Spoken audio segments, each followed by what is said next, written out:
We're Nicki and Carlo and we live in Positano, Italy, except we also just bought a house in Tuscany, which we're currently renovating, so we live there too. Join us as we turn this house and olive grove into a dream home and get to grips with living in two different parts of Italy.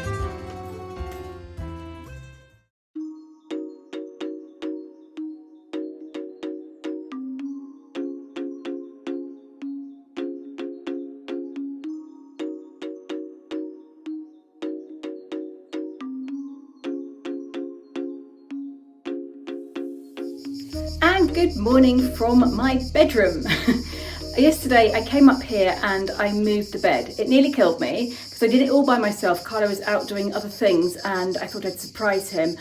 I didn't realise how heavy the bed was. It's so heavy and it's got a big rug underneath it and it took all the strength I had to move it. It was against this wall here coming out, so we were lying sort of in that position, and I've moved it over there, which makes more sense to me because we don't bang our heads on the ceiling getting in, because you naturally sit in the middle of the bed and then lie down. So we actually don't bang our heads at all.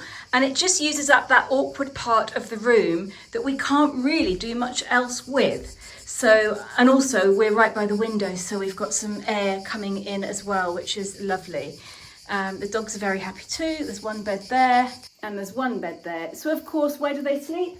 Over there and over there. But that's fine because it's hot. Today we're going to the beach. So I thought I would pack my beach bag, show you what I'm bringing, and then we're going to head off, meet Marie and Lorenzo, and we're going to go to a beach somewhere along the coast between Pisa and Livorno, I think. Now this will be my first time at the beach in Tuscany in the summer. I have been in the winter a couple of times. So I'm quite excited to see what it's like and just note some of the differences between the beaches here and the beach that we know and love in Positano. And I'm sure there's going to be some big differences.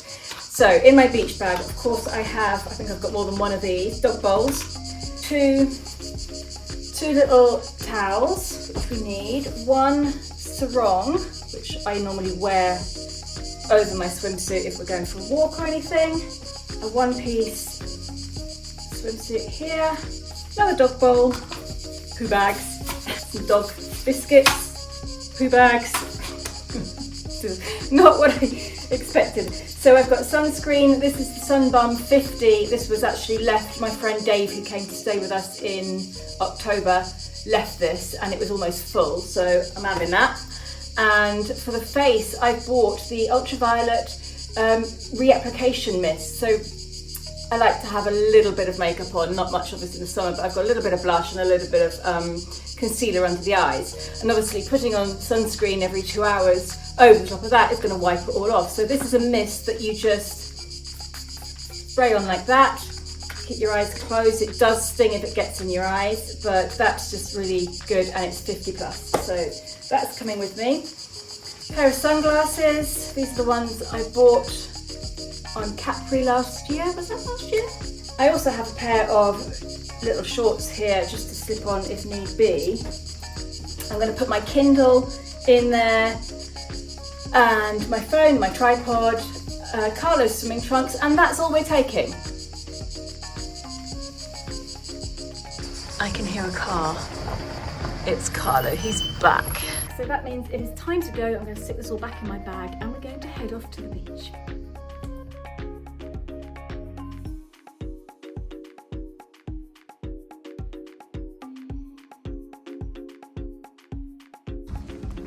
We're on our way to meet Marie and Lorenzo at a beach club that we've never been to before. Finalmente andiamo al mare in Toscana. Sono molto curioso di sapere com'è. Wow, not like Positano. So here we are, and the first thing that I've noticed is that there's nobody here. Look, it's empty. Where are all the people? If this was Positano, it would be packed. Let's have a wander around. So they have all of these little shady cabanas with, they've got deck chairs and sun loungers, little tables, long white sandy beaches that go on forever. This is more like Florida.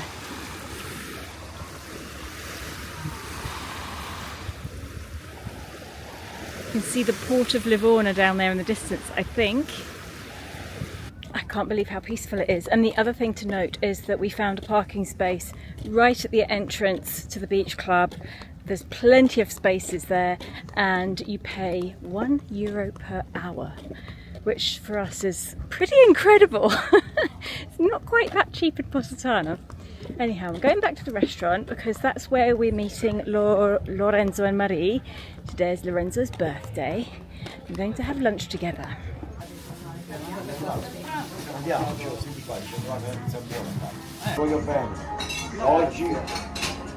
Salute ragazzi, vi voglio bene. It was my birthday yesterday. Wow. I'm getting old. Tanti auguri Lorenzo.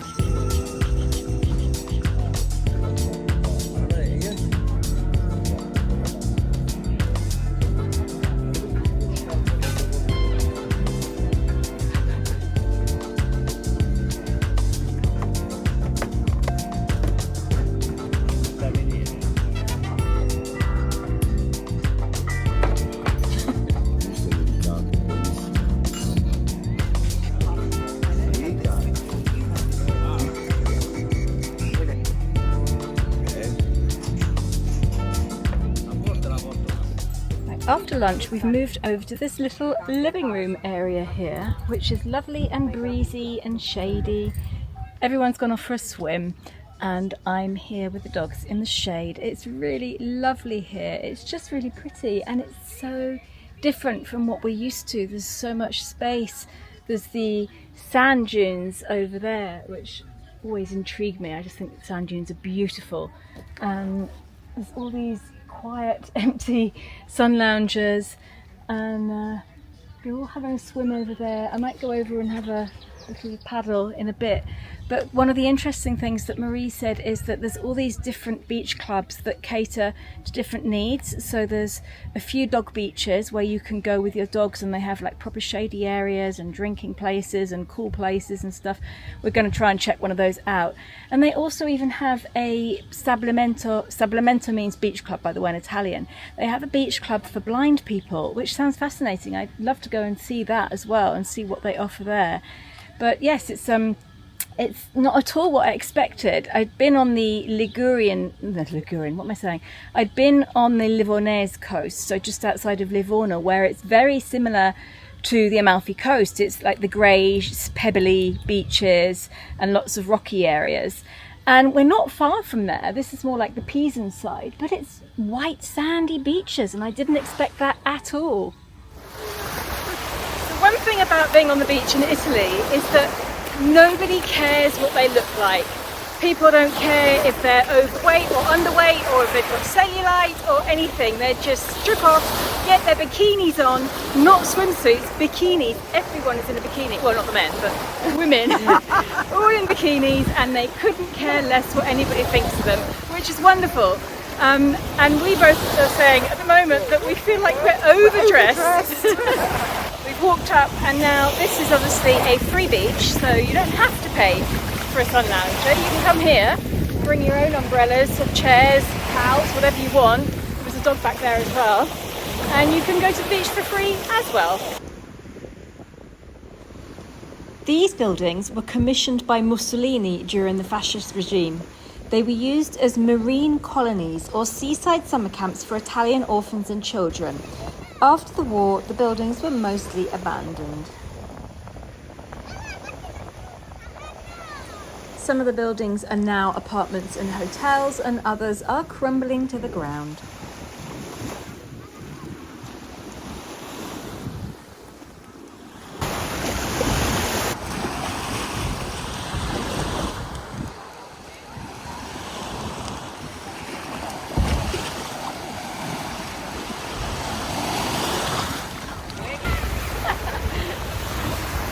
Marie's just telling me that this beach here is a private beach for the families of the fire brigade of Pisa.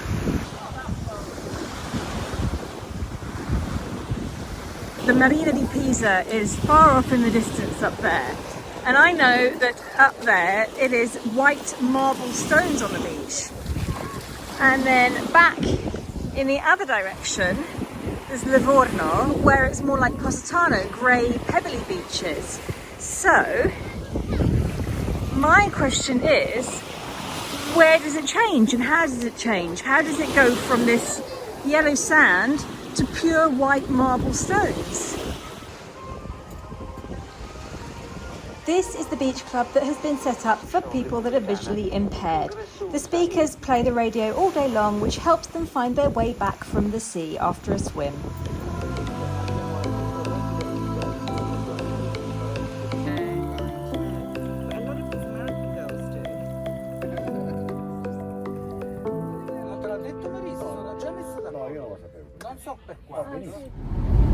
We are very, very lucky because we have friends who live in a beautiful old farmhouse with 700 olive trees and a very big swimming pool. They actually have a guest house and they have 3 or 4, I can't remember, apartments that they rent out, but they have this enormous swimming pool and we are allowed to use it. So we occasionally drive over there and dive in the pool. We always ask first and we're on our way there now. Sì, oggi andiamo a fare i bagni in piscina.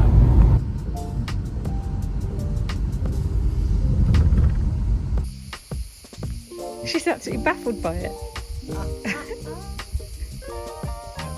Legit, why on earth is she interested in that cat? That cat's really annoying.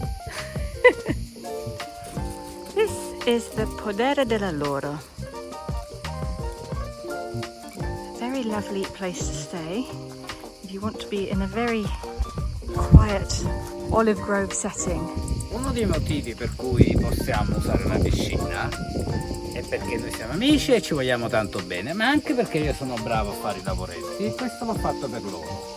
Solo il deck, il muro l'ha fatto Alessandro, che è un bravo muratore. Io ho fatto questo.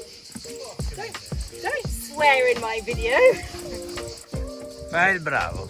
Allora, com'è comodo? Very comfortable and it's under the shade of a giant apricot tree. Sì, ma non ci sono le albicocche sopra.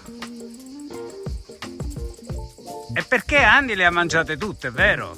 Sì. Gli inglesi piacciono gli albicocchi. Sì. This is Andy. Andy, welcome to our videos. Hi. Pleased to meet you. Pleased to be in one. Cioè, Andy, hai un perfetto accento inglese, come mai?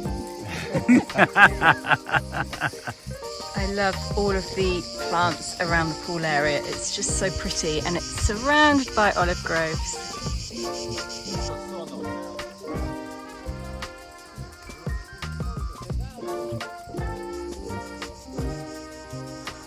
So while we don't have a pool of our own, because we are planning on putting in a pool in the garden, and the rules are in Italy that if you put, it might be different in each region, but we know that here we've checked it, we can have an above ground pool and we don't need permissions for that, and it's much cheaper, because if we wanted to do a in-ground pool, like a proper concrete structure, it would cost probably about 10,000 just for the permissions to do it, and then on top of that the price of the pool, which really is a little bit too much. So seeing as there's already a hole in the garden, we're going to fill that hole with an above ground pool and then try and do something nice at the front of it. We're just having a few problems trying to find a pool because there doesn't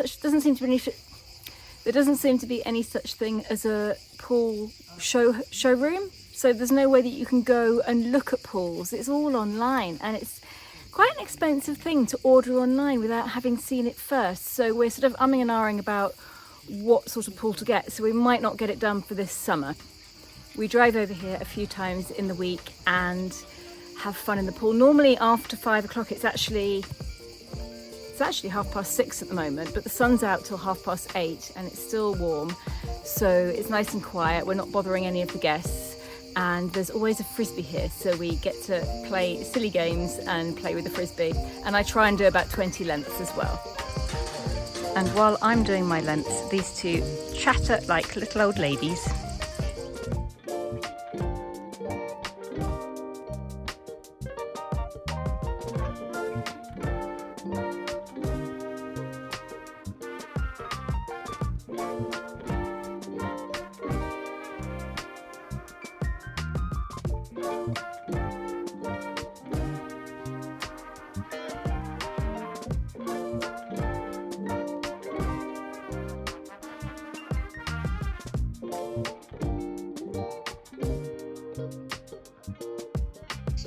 The only problem is afterwards.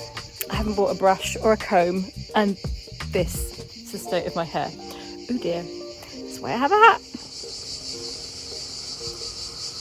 You've all seen me cutting his hair. Today it's his turn to cut my hair. We do this every now and again. Devo solo aggiustare le punte, niente di complicato. Un centimetro? Di più. Così ne taglio almeno 4. 4? Come 4? Per aggiustare le punte. Quanto ne devo tagliare? 2? Così? Sì, così. Ok. Ma non più, no, due le mie dita.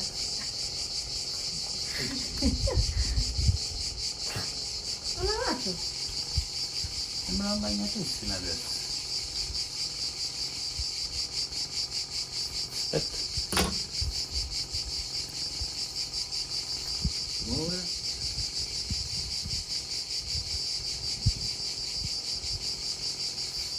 Ok. Fatto. Tagliato niente, che vuoi?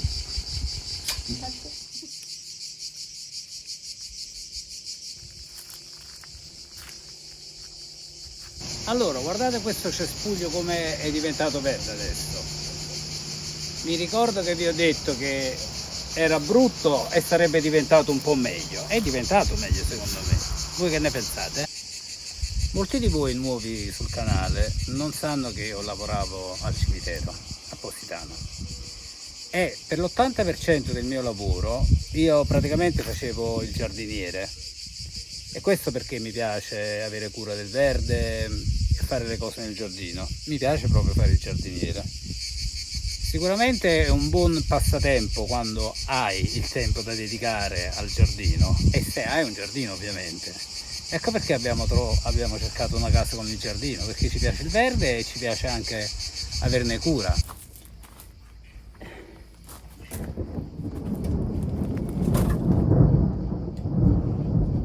It's a little bit stormy.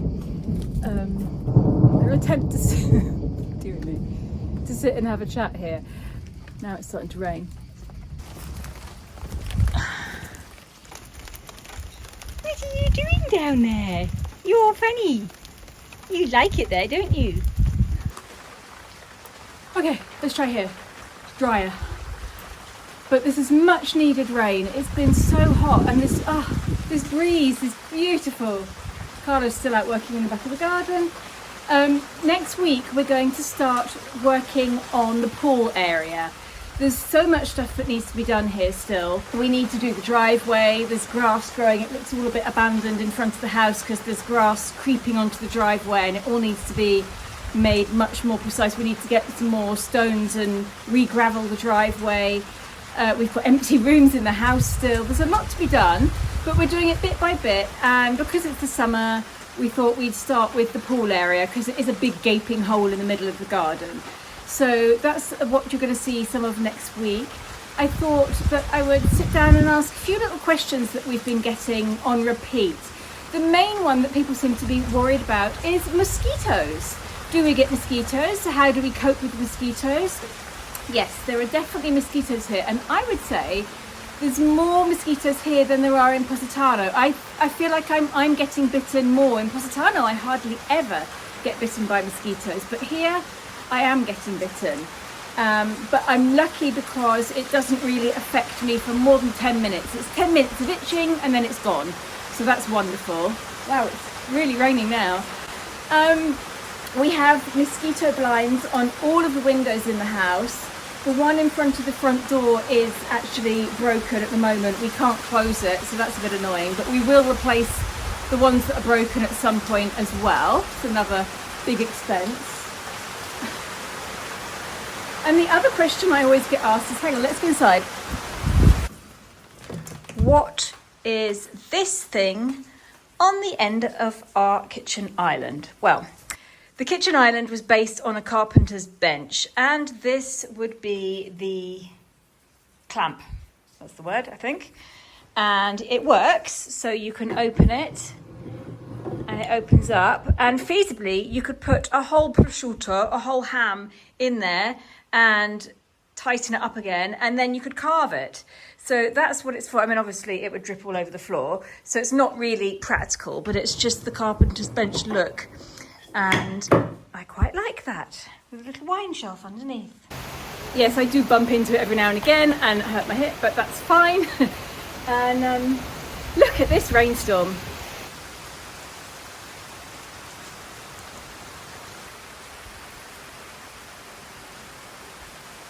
Another question we keep getting is, when are we going back to Positano? How long are we going to be here? How long are we going to stay in Positano? So a quick recap for those of you that have missed everything from this year. We bought this house in Tuscany and we are spending a lot of time here at the moment because we're renovating and getting it organised, but we're not leaving Positano. We still will spend time in Positano. We were thinking about going back this week, but it's been so hot there. When it's 30 degrees here, it's 36 degrees there. So when it's 34 here, it's 40 there. So it's been very, very hot there, and we decided we're better off here. The dogs are too, because we can much easier go for walks with them in the woods where it's cooler, in the shade, whereas in Positano it's all climbing mountains, which is very hard to do when it's so hot.